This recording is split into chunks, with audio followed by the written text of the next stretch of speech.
नमस्कार दोस्तों, आज की कहानी में आपका स्वागत है। कर्मों का फल एक दिन जरूर मिलता है। जो आपने किया है उसका अंजाम आपको हर हाल में भोगना ही पड़ेगा। अगर आप किसी का दिल दुखाते हो या अगर आप किसी के साथ बुरा करते हो तो देर से ही सही, लेकिन कभी ना कभी आपको आपके कर्मों का फल भोगना पड़ेगा। आइए इस बात को हम एक कहानी की मदद से समझने की कोशिश करते हैं। गौतम बुद्ध हर दिन की तरह उस दिन भी सभा कर रहे थे। तब एक शिष्य ने उनसे पूछा कि गौतम बुद्ध कर्मों का फल कैसा मिलता है, कृपया इस बारे में आप मुझे समझाएं। गौतम बुद्ध कहते हैं, एक समय की बात है, रामू और श्यामू नाम के एक गांव में दो भाई रहते थे। श्यामू अक्सर रामू को देखकर जलता था, क्योंकि रामू स्वभाव से बहुत अच्छा था, लेकिन श्यामू का स्वभाव ऐसा नहीं था। उसके दिल में दूसरों के लिए कोई दया नहीं था। वह हमेशा दूसरों का अनादर करता और उन्हें नुकसान पहुंचाता रहता था। धीरे धीरे काफी वक्त गुजर गया। रामू श्यामू के माता पिता अब इस दुनिया में नहीं रहे। रामू ने खूब अच्छे से उनका अंतिम संस्कार किया और गांव वालों को भोजन के लिए आमंत्रित किया और ब्राह्मणों को दान दक्षिणा देकर उनको विदा दिया। वह हर साल माँ बाप की बरसी के लिए हर साल पंडितों को दान देता और भोजन कराता, लेकिन श्याम को यह बात पसंद नहीं थी। वह उसे अभी भी देखकर जलता था। अगले साल रामू ने राजा को बुलाया और राजा के सामने पूरे गांव को खाना खिलाया और दान दिया, ताकि उसके माँ बाप स्वर्ग में खुश रह सके। यह सब देखकर राजा श्यामू से बोलते हैं, श्यामू, तुम्हारा भाई तुम्हारे माँ बाप के लिए इतना कुछ करता है, तुम यह सब क्यों नहीं करते? क्या तुम्हें समझ नहीं है कि तुम भी अपने माँ बाप के लिए कुछ ऐसा ही करो? श्यामू ने कुछ नहीं बोला और वहां से चला जाता है। वह इस बात को लेकर गुस्सा होता है कि आज रामू की वजह से उसकी राजा ने बेइज्जती कर दी। वह अपने अपमान का बदला लेने के बारे में सोचता है और अगले दिन एक ढोंग करना शुरू करता है।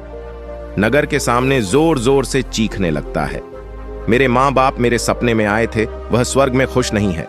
वह चाहते हैं कि कोई उन्हें वहां जाकर खाना बना के खिलाए।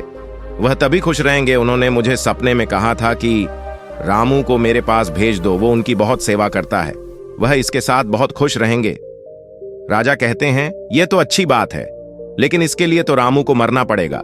रामू को सब समझ आता है, यह सब कहीं ना कहीं उसको फंसाने की चाल है, लेकिन वह कहता है, चलो इसी बहाने में जरूर सेवा करके दिखाऊंगा। रामू मरने को तैयार हो जाता है। वह राजा से कहता है, राजा, आप अगले दिन नदी किनारे एक नाव का बंदोबस्त कराए। मैं नाव से कूदकर नदी में अपनी जान दे दूंगा और फिर मैं स्वर्ग में जाकर माँ बाप की सेवा करूंगा। राजा कहते हैं, ठीक है, अगले दिन ये सारे बंदोबस्त कर दिए जाएंगे। रामू नदी से कूद जाता है और सारे गांव में सबको पता लग जाता है कि अब रामू इस दुनिया में नहीं रहा। अब वह भी माँ बाप की सेवा करने के लिए स्वर्ग चला गया। श्यामू बहुत खुश था कि उसका इकलौता भाई दुनिया में नहीं रहा। जो भी राजपाट और जमीन है, अब वह सब उसका मालिक बनेगा। धीरे धीरे काफी दिन गुजर चले। एक दिन अचानक से राजा के दरबार के बाहर रामू बैठा होता है और जोर जोर से रो रहा होता है। राजा के सिपाही दरबार में ले जाते हैं और बोलते हैं, ये चमत्कार कैसे हुआ? तुम जिंदा कैसे हो? ये सब क्या बला है? फिर रामू बताता है, मैं स्वर्ग में गया था, मैंने वहां देखा, लेकिन मेरे बाबा अब भी खुश नहीं हैं। वह मेरे पर गुस्सा हो रहे थे। उन्होंने मुझसे बोला, तुम्हें वैसे खाना बनाना भी नहीं आता, तुमसे अच्छा तो श्यामू है, वह अच्छा खाना बनाता है, इसलिए तुम जाओ और तुम उसे भेज दो। राजा श्यामू को बुलाते हैं और सारी बात बता देते हैं कि तुम्हारे भाई ने तुम्हारे माँ बाप के लिए इतना त्याग किया है, लेकिन अब तुम्हारी बारी है क्या? तुम उनके लिए ऐसा कुछ नहीं करोगे? श्यामू को अब ना चाहते हुए भी आखिर यह काम करना ही पड़ता है। अगले दिन फिर से सारी तैयारी कराई जाती है, लेकिन रामू ने सोचा कि अगले दिन में जाऊंगा ही नहीं, अगले दिन में शहर से बाहर कहीं चला जाता हूं। फिर रामू ने राजा को सारी बात बता दी थी। दरअसल वह जिंदा कैसे बचा? उसने पहले ही मछुआरे से अपनी बात कह रही थी कि वह उसकी जान बचाएगा। मछुआरे ने उसकी जान बचाई और वह 1 महीने तक नगर के बाहर रहा और सही वक्त आने पर राजा के दरबार में उपस्थित हुआ। वह वैसा सिर्फ उसको सबक सिखाने के लिए करना चाहता था। राजा बोले, चलो अच्छी बात है, लेकिन उधर श्यामू भी नगर से बाहर का प्लान बना चुका था कि अगली सुबह वह वहां नहीं जाएगा। वह रात के अंधेरे में घर से भाग लेता है। सिपाही उसे देख लेते हैं और उसे रोकते हैं। वह द्वारपाल को धक्का देकर वहीं गिरा देता है और पत्थर पर गिरने की वजह से उसके सिर में चोट लग जाती है और एक सिपाही वहीं मर जाता है। आखिरकार यह सारी बात राजा को पता लग जाती है। राजा उसे माफ करने वाले थे, लेकिन वह अब और गुस्सा हो जाते हैं। फिर अगली सुबह उसे नाव से वैसे धक्का दे दिया जाता है और वह उस नदी में डूब जाता है। अब उसे अपनी गलती का बहुत अफसोस होता है कि यह सब उसने क्या किया। जिंदगी के आखिरी मौके पर भी वह दूसरों का बुरा ही करना चाहता था और आखिर में वह अपनी जान से हाथ धो बैठा।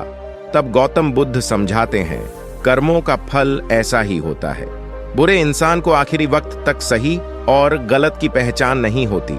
जिंदगी ऐसे ही नहीं चलती। जिंदगी समझने की चीज है। शिष्य महात्मा से पूछा, कर्म कैसे बनते हैं? फिर महात्मा ने बोला, अच्छे कर्म के बनाने से पहले हमें इस पर ध्यान देने की जरूरत है कि आखिर अच्छे कर्म कैसे बनते हैं। मनुष्य के द्वारा किए जाने वाले सभी कर्म उसके विचारों से निर्मित होते हैं। हमारी सकारात्मक या नकारात्मक सोच विचारों को जन्म देती है और वही विचार कर्म बनते हैं। इस तरह सोच सकारात्मक होने पर ही अच्छे कर्मों का निर्धारण हो सकता है। उसने फिर महात्मा से पूछा, पाप का फल कब मिलता है? फिर महात्मा ने बोला, पाप का फल किए गए कर्म पर निर्भर करता है।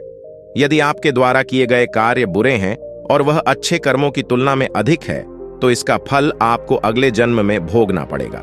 यदि बुरे कर्म कम है, तो इसका भुगतान आपको इसी जन्म में करना होगा। इस प्रकार यह चक्र चलता रहता है। जब तुम जिंदगी को समझते हो, तब तुम खुद को समझ पाते हो। तुम तभी देखोगे कि इस दुनिया में जितने भी जीव जंतु पौधे हैं, उनकी रक्षा करना, उनके बारे में अच्छा सोचना और उनका भला करना भी तुम्हारी जिम्मेदारी है। जब तुम दूसरों के लिए अच्छा करते हो, तो बदले में तुम्हारे लिए भी अच्छा होता है। लेकिन जब तुम किसी दूसरे का बुरा करते हो और तुम्हें लगता है कि तुम्हारे साथ बुरा नहीं होगा, और हो सकता है कि शायद उस वक्त तुम्हारे साथ बुरा ना भी हो, लेकिन ऐसा कुछ नहीं है। कभी ना कभी तुमको उसका हर्जाना भुगतना ही पड़ता है। इसीलिए तुम्हें यहां पर किसी का बुरा करने का कोई हक नहीं है।